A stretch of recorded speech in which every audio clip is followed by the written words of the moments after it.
Why, hello to the first person to join me. Today, I will be talking about the garden wisdom of the dark season.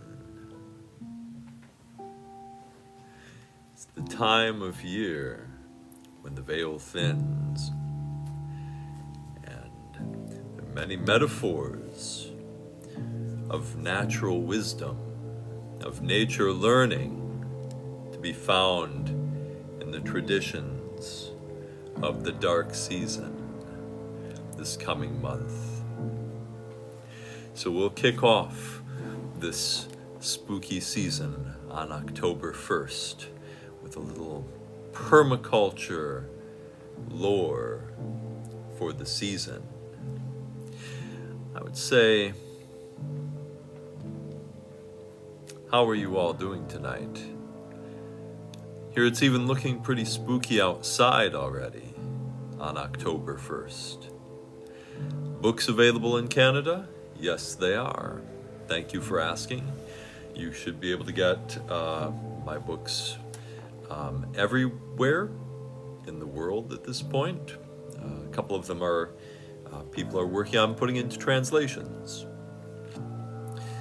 So this particular topic is very relevant to the book Beauty in Abundance, the book about creating landscapes that don't just satisfy us physically in terms of our hunger and feeding us, but also feed us on emotional and spiritual levels as well, so that we create landscapes that are truly nourishing.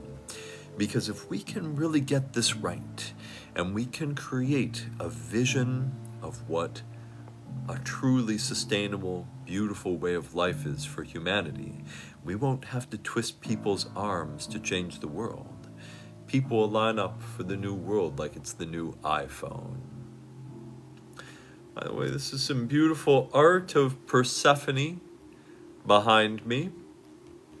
Persephone, who is especially associated with this season and many of the old traditions and mythologies, had versions of the Persephone myth, which I'll talk about a little bit.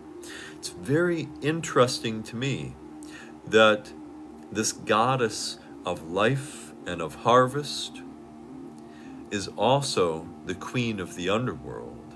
It's an interesting double role, considering the way we think of those two things today as being opposite or opposed. We look at the night and the dark as being incompatible with the light. Are they incompatible? Or are they two sides of the same coin? So today, I will be talking about some myths and wisdom associated with the season that are actually very practical, that we can put to use right in the garden. Starting, thank you, by the way, for those who have joined me. Thank you for asking about the book. Yes, it's available at Gaia's Garden. Yes, Gaia's Garden, one of my favorite books personally, myself, a great permaculture book. By the way, I have a new pamphlet filled with plans coming out at the beginning or mid-November. So in mid-November, it will be a whole collection of plans for permaculture, and just available on social media. I will be selling some of those plans with seed and plant packages. So not only can you get a special copy of a special edition of the book, but you can get it with the seeds and plants that you need in order to grow some of the gardens presented in the book. Why, hello, here is Mercury coming to join to talk about the spooky season. You're not being very spooky. You know, to me, One of the big differences between permaculture and a conventional approach to gardening, especially vegetable gardening, is this whole idea that permaculture looks to feed us on a deeper level. Permaculture looks to create places that have social meaning and that invite people into them as the keystone species. To me, one of the most and that invite people into them as the keystone species. To me, one of the most dehumanizing things that a modern approach to gardening ever did for us was take that out of it, was take the mystery, was to take the magic and the spirit and soul out of the landscape. Because we humans have always perceived those energies in the landscape. And when I talk about these things, I want to make it very clear that I'm talking about them in a very science-compatible way. And we're going to talk about these as metaphors, because I like this worldview where when it comes to answering the questions of reason, the tool that I use is reason and science. I expect science to tell me what the best planting design is and what the best way is to plant my produce, my vegetables, and when to plant things. Those are questions that can be answered by reason. But we humans are not just reasonable creatures. We also have this deep intuitive side. And our brains are amazing pattern recognition software. We have the most sophisticated pattern recognition computers available in the universe, right on top of our shoulders. And this tool doesn't speak to us always in reason. When it's recognizing those patterns, this is a pre-reason part of our brain that often does this. And this part of the brain speaks to us often in things like energy and spirit and chi. That's the language of the intuitive part of our brains.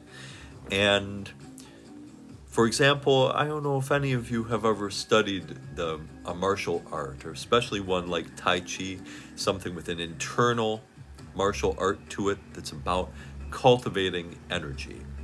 So I don't actually believe that I'm cultivating some sort of special energy that can't be measured by science and scientific instruments.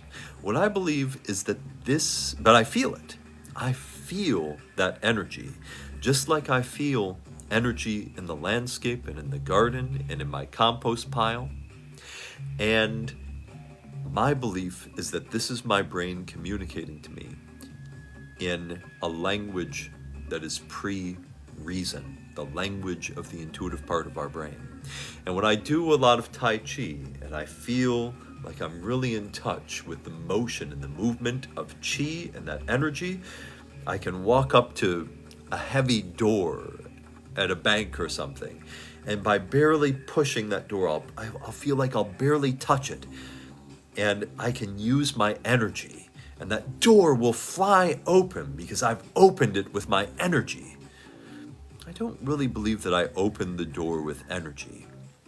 I believe that what my brain is communicating to me is body mechanics and efficiency and efficient transfer of energy, so that I connect perfectly between my hand against the door and my feet against the floor, and with very minimal effort, the door flies open. And I think that our intuitive sides can communicate to us very similar things about the landscape and about gardens and about nature. Because our understanding of nature goes back to before we were humans. And the language that our intuition and that our brains evolved to use to speak of these things goes back long before human language. And so we'll talk about this. By the way, hello everyone, thank you for joining me. Today we're beginning the spooky season to talk about permaculture metaphors and permaculture awareness in this spooky season Let me see if I have comments or questions. Thank you, everyone, for joining. Thank you for all of these likes. You are all amazing. Thank you so much. And so, yes, there's a story as we talk about this, and we talk about how our brains evolved this machinery, this tool for communicating about the landscape in ways that are filled with magic and mystery and spirit. There's a story that the Red Hot Chili Peppers used to tell about their guitar player John Frusciante. And John Frusciante was a really brilliant guitarist who himself learned to speak this language of music in a way that was also very intuitive. And you'll find that a lot of musicians and a lot of artists, when they talk about being creative, it's not something that they set down and they do in a rational way. In order to be truly creative, we have to escape the rational mind. We have to be able to get out of this prison of reason and find new connections that the reason brain could never find. We have to be able to escape our societal expectations and our cultural conditioning in order to find something truly creative. So many artists often speak of their work in this sort of way. I would like you to think about that for a second as regards the landscape and our gardens. Because most people, when they talk about landscapes and they talk about gardening, they talk about it like it's about improving property values and about geometry and about having the right flowers. All of these things suck all of the soul, all of the magic, all of the mystery out of our landscape. And to really create a garden that is filled with soul, that will touch us and the people who are around us on this profound level, this is something that we have to be able to escape the reason, in order to find that place of mystery in the landscape.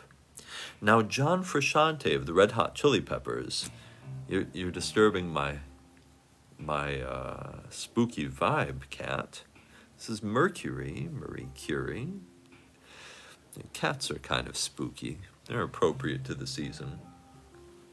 The guitarist John Frusciante of the Red Hot Chili Peppers would always insist that when they recorded their albums, they would record them in beautiful old places, like an old theater that was abandoned in LA. And they would always go into these places. He always insisted that all of their albums be recorded in a place with history and mystery and this element of decay.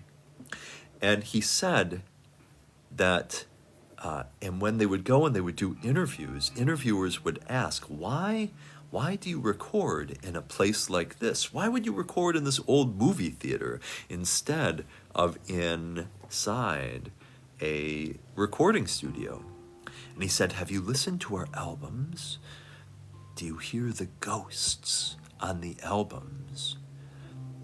Because when we come into this sort of place, all of the little nooks and crannies, all of the little cracks in the plaster, this piece of missing crown molding, all of these little places hold ghosts.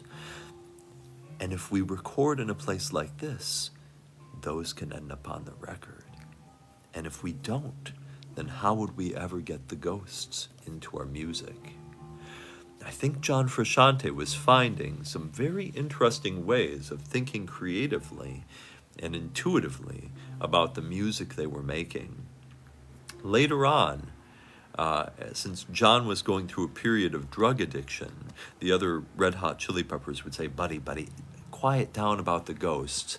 We're the only ones who can hear the ghosts. And so John Frusciante stopped talking about ghosts for a while. But eventually, he came back and began talking about them again as a sober person. And the thing is, pattern recognition software here on our shoulders, This amazing pattern recognition software can find all of those things. When we see a crack in the plaster, when we see a missing piece of stair rail, when we see the dent behind it, this pattern recognition software can put together those pieces, and it can tell a story to us. It can reflect that there was life here, there was something that happened. It creates a mystery in our brains, these small pieces, and we can piece it together. Why do I love things like old clothes and vintage clothes? For one, because they're very sustainable. It's great to keep antiques and vintage pieces going instead of buying new things. But it's the same with our clothing. The pieces of wear, the bits of wear, the strange pieces of embroidery that someone may have put on there, all of those things tell a story, and we can pull all of those pieces of story together. We can create something far more powerful and filled with magic and story and character than we could ever do on our own. And this is what we're looking for in the garden. We're looking to find this kind of information. We're looking to connect with the intuition and find ways to tell these stories through our garden. Thank you so much, everyone who's joining me. Thank you for joining this live as I talk about the mysteries of the garden and of this season, and the wisdom to be found in the dark season for nature and for our gardens. And we'll find that some of these things are very practical. Because as I was just saying, the way we used to think, the way we evolved to think, was pre-reason, pre-rationality. We used our intuitions, we used story, we used tales of magic. And this is how we understood the world. But a lot of what we understood was actually truly valuable and viable. So as we go further into this topic for the night and talk about the wisdom to be found in the spooky season, we'll find there's actually a lot of very practical things encoded into these stories and into these mythologies.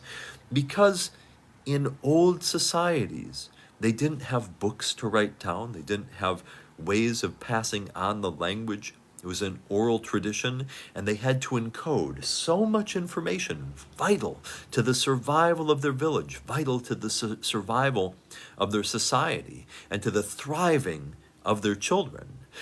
And they did this through these stories and through these myths. And so, when we talk about the myth of Persephone, here we have her fascinating character, someone who is both the goddess of the spring, the goddess of the life energy of plants, goddess of the harvest, because it is this, the life energy of nature growing up through the plants, taken from the sun, that then sustains us, this flow of energy through the plants into us. And then, of course, when it comes to the end, we return to the earth as well. And that energy that cycled once through the plants flows back into the earth and then back into the plants. As we look at these sorts of myths, it's no surprise that in a lot of cultures, the figures associated with death, the goddesses of death, the myths around death, are also associated with life. So it's no surprising that in this spooky season, as we approach October traditionally, it was the time when these goddesses, including Persephone, all get taken back under the ground. See, Persephone was the goddess and created to be the goddess of the life energy of the earth.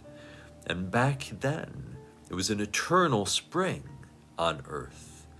But she was so beautiful that Hades, the king of the underworld, wanted her for his own. He was also very jealous of his brother Zeus. And so, to spite him, he took Persephone and took her to Hades, and also, in some traditions, wooed her there. But when she left, it took all of the life force from above ground too, and everything began to die. So Zeus came and he made an arrangement with Hades that through part of the year, half of the year, she would live above ground and be goddess of the growing things of the earth and the green earth. And in the other half of the year, Hades would escort her back to the underworld, and there she would rule as queen. I love stories like this that show these two sides of the same thing. And this story encodes a very powerful wisdom, because in this time of the year, as Persephone is leaving and beginning to leave and send her energy and starting her move back to the underworld, it is the time when all of the plants are also beginning to store up their energy and send their energy down from the top parts of the plants into the roots. And this encodes a lot of special wisdom, very practical knowledge for us in a society, because this answers a lot of gardening frequently asked questions that I get on my channel and in these chats. So if we pay attention to this, we can find that this story of Persephone will answer many of our questions if we start to be sensitive to it and look for it through the seasons and look for these changes. For one example, when the energy flows from the above ground parts of the plants into the roots, this is when we harvest medicinal roots. So all of our sorts of roots that are medicines, like comfrey and chicory, they're most potent in the dormant season. Our vegetables, like skirret, that are perennials, are most flavorful in the root and most tender in the root in the dormant season as well. So it's when Persephone leaves and goes back into the ground, taking her energy with her, that all of the energy from the plants goes down and stores up into complex phytonutrients in the roots, and that is the time of year to harvest those. In spring, then, when Persephone returns to the above ground world and brings her energy back, the energy flows up from the roots of the plants, first into the greens. And we know that those greens in spring are particularly nutritious, particularly filled with complex phytonutrients and energy for us that will feed us in special ways and make us healthy through the whole year, following this idea of the flow of energy that this Persephone myth encodes. And of course, then, when she makes the plants flower, the energy goes up into the flowering portions of the plants. And that is the time when we harvest those, and those are most medicinal. And the same thing, we can use the same principle when we talk about pruning. See, if I want to prune a tree or a bush or an herbaceous plant, to keep it small, then what do? I wait until Persephone has come up and brought all of the energy up into the above ground portions of the plant. Then, like a vampire, I can steal their energy. If I prune a plant when the energy is all up in the aerial portions of the plant, I steal that energy away from it permanently, and it will shrink and stunt the growth of the plant. That can either be good, if that's my goal, or it can be bad if it's not my goal. But in the dormant season, as Persephone returns back underground to be queen of Hades and the underworld and the afterlife, then I can prune the above ground portions of the plant safely, because at this point they're lifeless. All of the energy of the plant is stored up in the roots. And so this is another lesson we can learn from this kind of story. And there are actually a lot of different agricultural ideas that go along with this and following that flow of energy. So it was a very important set of lessons for a community to encode, not just in a very deep way. These sorts of stories give us a very, very deep encoding of these lessons. So I love this sort of thing. And it's very interesting and special to me that Persephone is, of course, goddess of the afterlife and the underworld, particularly the underworld, and of the spring and the harvest and growth. Thank you all for joining me as we talk about some lessons of the spooky season, some things to look for in the next month. If we're sensitive, we can learn all sorts of rules and lessons about nature and about plants found in some of these myths. Because as I was saying earlier, our brains are phenomenal pattern recognition software, and they speak to us a language that is not just a language of reason and ration. They speak to us in a language of the intuition.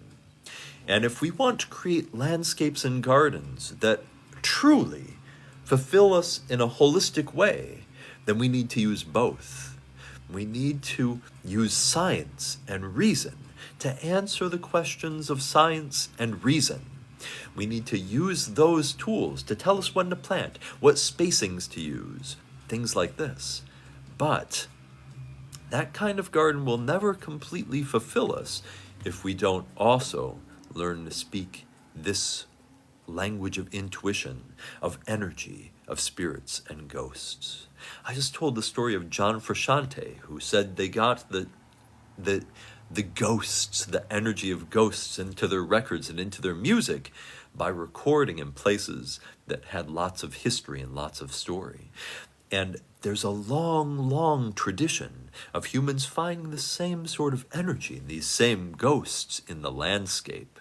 In fact, in most old cultures, it was thought that there were spirits and ghosts that inhabited all of the things of nature around us. Every mountain had a ghost. Every river had a spirit. Every sea had a ghost and a god. And these things were, again, and of course later on these could be jinn and genies and fae and fairies and the Loch Ness monster. All of these things were what were called by the Romans the spirit of the place, a spirit of the place. And later on, this term began to be used by the Romans to talk about a feeling of a place, because all great places that were very complex have this feeling of a spirit of a place. And as I said before, this is how our intuitions tell us all sorts of information about a place.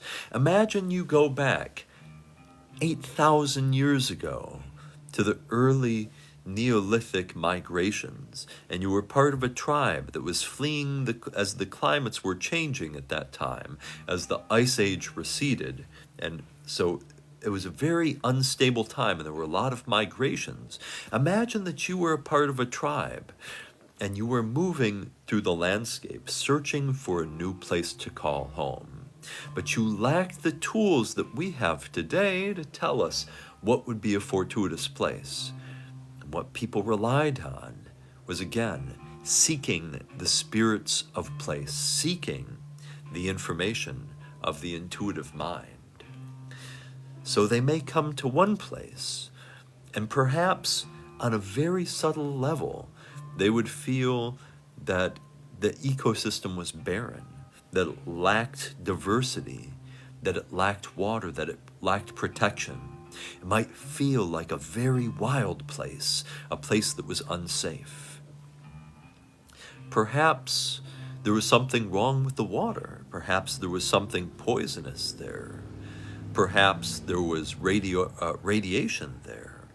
And so, on some subtle level, we could piece together this intuitive information, and our intuitions would tell us this place is populated by evil spirits. This is not a place we want to stay. And such places would get the rumors of ghosts. Such places would get rumors of evil spirits and of monsters. And then suppose your tribe came next as you moved along to flee this evil space. Imagine next you came to a land and you opened up on this valley. And in the valley it was filled with flowers, and there was a river running through it. And a lot of times we sought out safety, and that might mean a mountain behind us so that we could be protected from behind, and a beautiful open view in front of us so we could see any animals or invaders who were coming after us. And all of the flowers, most of our vegetable plants, most of the things we can eat, flower. And a diversity of things, as I talk about on a lot of my channel, the diversity resiliency principle. So a great deal of biodiversity would signal to us that this was a place that we would all be healthy. There would be food, there would be safety. And this, I bet every one of you have experienced this yourself. Have you ever been to a place in nature that was so beautiful, a beautiful natural place, that it seemed to speak to you in energy? It just resonated through your body that this is a beautiful place. You don't just see that it's a beautiful place. You don't just hear the bird song and the running of the river and the trickle of the creek. You feel to your very bones that this place is sacred. And this is the spirit of place. And every place can have a different spirit of place. And we apply that same intuitive feeling to not just to nature, but to the human systems there too. Have you ever been to a human place, a home perhaps, or a party where you felt instantly welcome and instantly good about being there? Your intuition, where you felt instantly welcome and instantly good about being there. Your intuition spoke to you about this place with energy, piecing together all sorts of subtle clues to keep you safe, to keep you healthy, to make you prosper, and in ways that the rational brain could never do it. But we get that gut feeling that this is a great place to be. Or perhaps you've been around another person or other people or another group, and you've immediately intuited the opposite, that this was not a safe space. Something made you feel nervous there. These are subtle energies, and they're not always right, and we have to learn to treat them with suspicion, but they're often our subconscious speaking to us in a language that is profound and intuitive and beyond reason. And as Carl Jung used to say, that when we abandon intuition for reason, we got a lot of great things out of that, but we also lost something. Because when we embraced a 100% rational, reasonable way of being in the world, then the mountains were no longer alive. The forest no longer had spirits. The thunder was no longer the voice of the gods speaking to us, and the world began to seem somewhat empty. This is our opportunity in our landscapes to re-piece together this part of ourselves and be whole humans. To not believe in a rational way that there are ghosts in my gardens, but to be open to the experience of what my intuition may be telling me about a place and about my garden. And I want to create gardens that don't just raise property values, that just don't have pretty flower combinations, that just don't have curb appeal. I want to make gardens and landscapes that speak to people's souls. When people walk into my gardens, I want them to feel that they've come home, that they've found a place where they truly want to stay. Epicurus, from which we get the word Epicurean, was a philosopher who talked about a lot of things, not just good food, but how to be happy and complete as human beings and how to create a great society. And his classroom was his garden.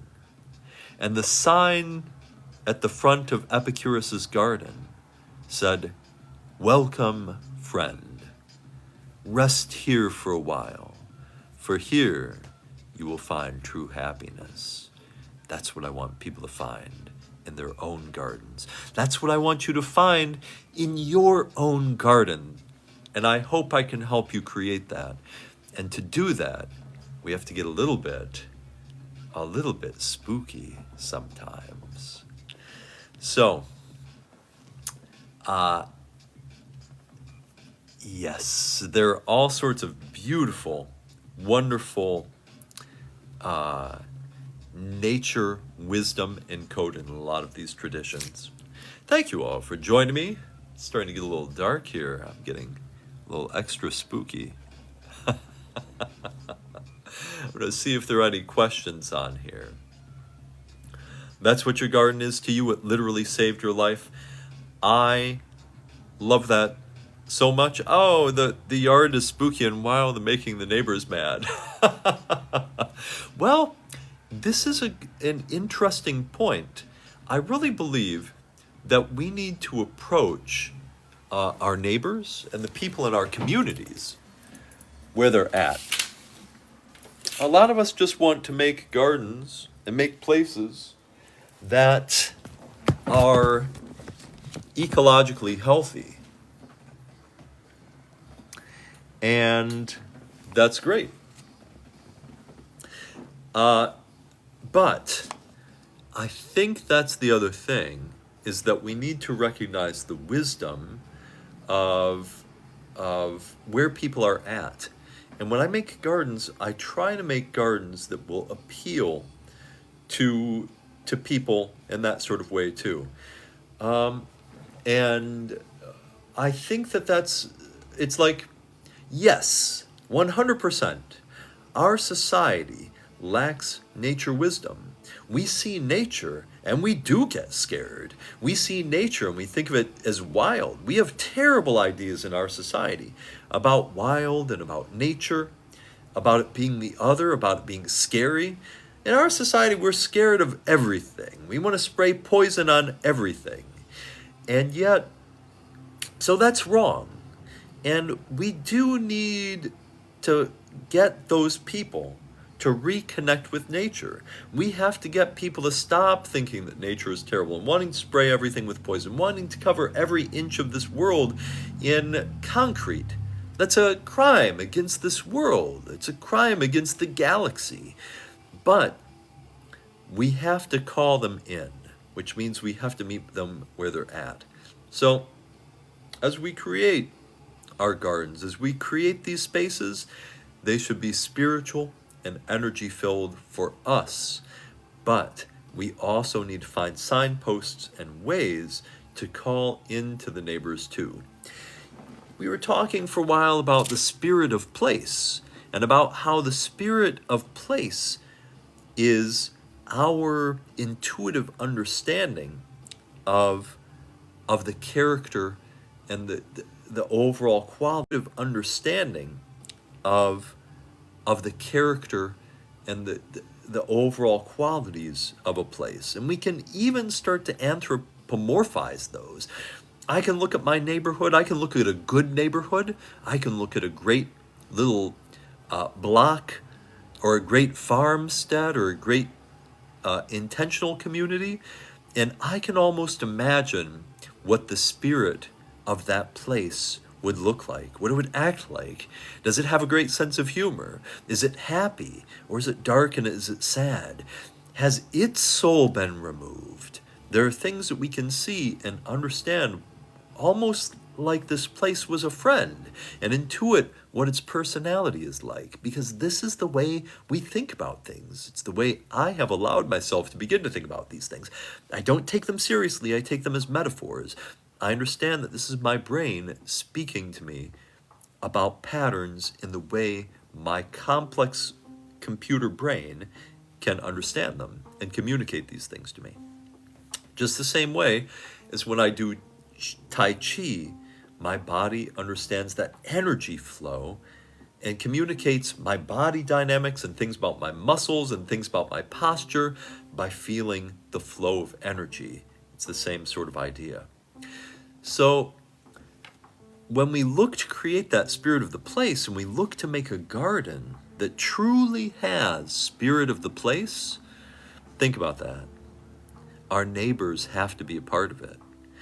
My last neighborhood in Kalamazoo, every garden on the street had Rose of Sharon plants. Now, I don't particularly love Rose of Sharon plants. They do have edible leaves, they have edible buds, the flowers are edible. So it's an edible plant, I'll take that. And this gave me the opportunity to make the Rose of Sharon a featured thing in my own garden, in a very prominent place, so that it picked up this pattern that resonated around the neighborhood and integrated it in. And I remember there was a great apple orchard and cidery. They make alcoholic ciders up in Wisconsin called Apple True. And Apple True, I remember talking to the main vintner there, the guy who makes the cider, and he was talking about why he likes dry European style ciders, but most of their ciders there were sweet ciders, because the people in the region of Wisconsin where they were operating at, they were not dry cider people. They wouldn't have had that. They wanted the sweet ciders. And he said that he came to think of this base of the sweet ciders as being part of the spirit of that place, because the people in our communities are also part of the spirit of the place. I would like to think every garden I do, I try to make it fit into the neighborhood. I try to figure out ways to make it inviting to people, to call people in, to give people some things that are familiar, because I want my gardens to have that spirit of the place. I want it to amplify and co-create with my neighbors in my neighborhood a true spirit of place. That's going to be a more powerful vibration, speaking metaphorically, than if I just impose what I want on the place all by myself. I don't know if you've seen Hot Fuzz, but it's not, if you don't want to build something that's not keeping with your neighborhood's rustic aesthetic, you want to keep some of that. So I look at reaching out to my neighbors as part of my permaculture mission, as part of my activism for converting people to a better way of living and care for nature. And I look at it as part of the art of creating my own garden. Left a box of lemons on the curb during COVID when they were super expensive. I think that gardens could be one of the best ways to meet your neighbors. It has been for me here. I moved here during COVID. I wasn't sure I was going to stay here. And in this first year of doing this intensive garden at my new location here, I have made so many friends because of this garden. Already, I'm just only barely getting started. And already this garden is resonating with people. And some of the main ideas for this came from some of my neighbors and the people that I was living with in Fort Wayne. They weren't just my own ideas. I always try to get past my own ideas, and I hope you will do the same thing always. It's so good to consult with people. It's so good to talk to other people, get outside of our own heads and find different ideas. A lot of it came from one of my friends, Rebecca Stockert, and her art, and finding something that would be associated with that, and her art is popular here in town, and I thought this could be part of the symbol of this garden and how this garden communicates to other people. And I found something that was bigger than myself, bigger than the landscape, part of the community that I could tap into. I also have a Homer Davidson, he was a famous Indiana artist named Homer Davidson, and on my property is his old art studio. This is also going to be a big featured part of my garden here, because it taps into something generational in our city that people understand and know about. I feel like, and he painted his own studio, so I have some ideas of what the garden around that studio used to look like, and I plan on reviving that portion of it and communicating that story to people, because I think that will be a powerful story here. And of course, the use of native plants, the use of local materials, all of that helps build that spirit of place, or what people call terroir. Terroir is a French word that's used in the wine industry. Terroir sounds like terror, but terroir, and it means the earth. And what it's used for in the wine industry and in European food culture is it means the wine has spirit of the place, means the food has a taste of the place, a spirit of the place. Perhaps a place that has chalky soil will have a chalky flavored wine. Perhaps if it has a very acid soil, that may come through. Something that has a very volcanic soil may be a very rich flavor. A very sandy soil may produce very sweet, sugary wines that end up being very dry after fermenting. So all of these things can become part of that spirit of the place. And this sort of way of thinking about a garden, we can't do it rationally. We can't just do it with reason. We have to be able to escape that a little bit. Look for inspiration. Look for something. Try to listen for the ghosts. Try to find the spirit of the place, right? Thank you so much, everyone. Have a great night. And through this spooky season, be open to what your intuition may be telling you, especially as you observe nature.